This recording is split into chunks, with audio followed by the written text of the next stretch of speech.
au moment des Ardennais, j'avais 8 ans. C'est vous dire que c'est une petite fille qui va vous parler de ses souvenirs finalement. Et moi, je m'appelle Jean-Claude Druard, je suis né dans les Ardennes.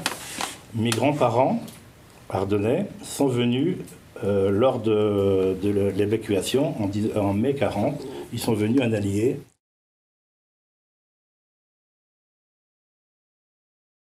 Le 13 mai, le lundi 13 mai 1940, les Allemands étant vraiment en Belgique et approchant des Ardennes, il y a eu l'alarme dans le village et on a dit à tout le monde, vous devez partir.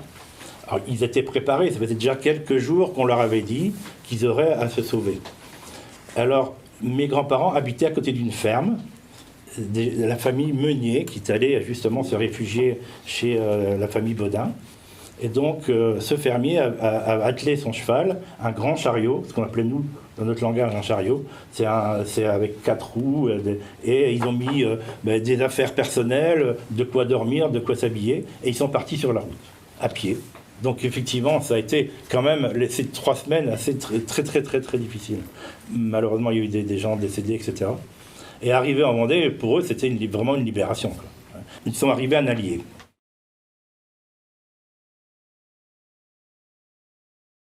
Et donc à la mairie, on leur a dit que pour mes grands-parents, qu'ils habiteraient chez un boulanger, qui avait une pièce qui leur a été attribuée. Et ils ont vécu pendant cette période-là,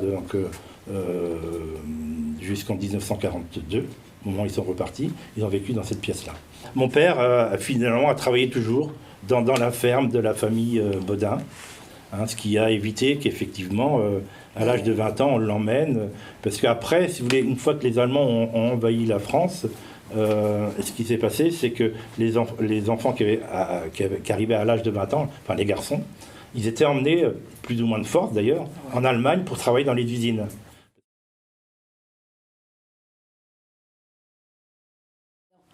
Je retourne de l'école, alors évidemment, tout le monde, tous les enfants, nous allions tous à pied à l'école. Personne n'avait de vélo, personne, tout le monde. Alors je faisais le grand tour, moi évidemment. Et j'arrive au bout de ma rue qui était entourée de beaux arbres, tout. Oh, ce que je vois, c'était des camions avec plein de soldats. Les soldats avaient le fusil baïonnette, ils appelaient baïonnette au canon, hein, c'est ce que mon père disait. Oh, baïonnette au canon. Les autres, ils avaient 2 chiens loups qui tenaient. Moi, j'arrive au bout de cette rue, j'étais figée. Je ne savais même pas quoi faire, je pleurais. Alors je me suis assise dans l'herbe là, et puis j'attendais. Et il y a une brave Ardennaise qui était un petit peu plus loin. Quand elle m'a vue, oh ben, elle a dit c'est la petite fille de la ferme. Elle est venue me chercher. Et tout le long du chemin, je lui disais, Madame Briflot, ils ont tué mon papa puis ma maman. Ils ont peut-être tué mon papa et ma maman. Alors elle m'a reconduit à la ferme. Puis en arrivant, dans la ferme, il y avait partout des Allemands.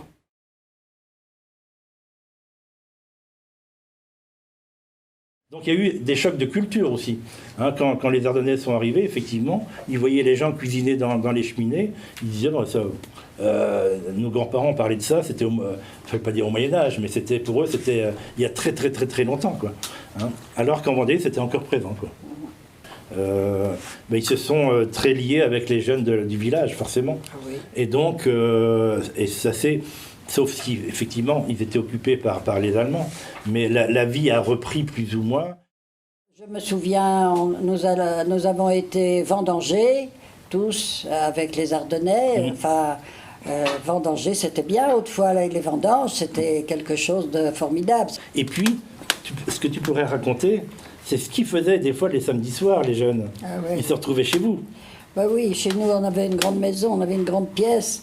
Alors, tous les jeunes, parce que les Allemands étant là, il fallait qu'aucune lumière se voie. Mon père avait un phonographe avec des disques, ça tournait des disques voilà. Que j'ai encore à la maison. Ça. Et il y avait des belles chansons, les chansons d'autrefois. Et les jeunes dansaient. Ils dansaient dans la maison, quoi. Puis moi, j'étais toute petite, j'actionnais le phono. j'actionnais, ma grande sœur qui disait, mais allez, tourne donc plus vite, tourne donc plus vite. Il fallait tourner tout le temps. C'est une manivelle. Ben moi j'étais heureuse. Donc c'est la plus jeune qui tournait la manivelle. Exactement. Et pendant ce temps-là, les grands, ils faisaient quoi? Ils dansaient. Ils dansaient. Oh, non, oui, hein, oui. Alors dans les Ardennes, on pratiquait énormément le football. Alors en Vendée, un peu moins. Alors, il y avait du basket aussi, mais à Nallier, il se trouve que les jeunes jouaient aussi au foot. Donc c'est pareil, ça c'est enfin je dirais, le sport permet de se retrouver très vite entre jeunes. Donc il y a eu beaucoup d'équipes de foot, pas uniquement à Nallier, aussi un peu partout en Vendée, avec des équipes qui étaient formées de jeunes Vendéens et de jeunes Ardennais. Même les Ardennais ont même créé des clubs. Il y a des clubs actuellement en Vendée, dont l'origine est la période où les Ardennais sont arrivés, entre 1940 et 1942.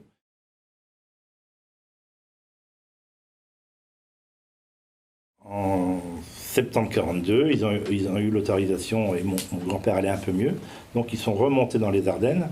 Mais entre-temps, on leur avait écrit, des gens qui étaient dans les Ardennes, qui étaient remontés un peu avant, etc., que les maisons où ils habitaient, lorsqu'ils sont partis au moment de l'Exode, lors d'un bombardement, ils habitaient à côté d'une gare, donc les gares étaient souvent bombardées à cause des trains, etc. Et avec les souffles des explosions, l'aventure de la maison avait souffert et la maison était inhabitable.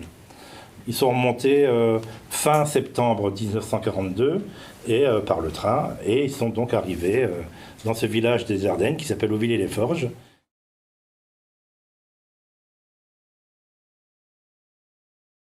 Comme j'avais quand même un oncle marié avec une Vendéenne, eu des liens très étroits avec la Vendée, et à partir des années 60, on a eu l'occasion, parce que justement une personne de la famille Gendreau nous a prêté une maison, de venir en vacances tous les ans. Donc à partir de 1964, tous les ans, avec ma famille, on venait en vacances à Nallier. Donc on a continué, je dirais, à avoir un lien très étroit avec la Vendée.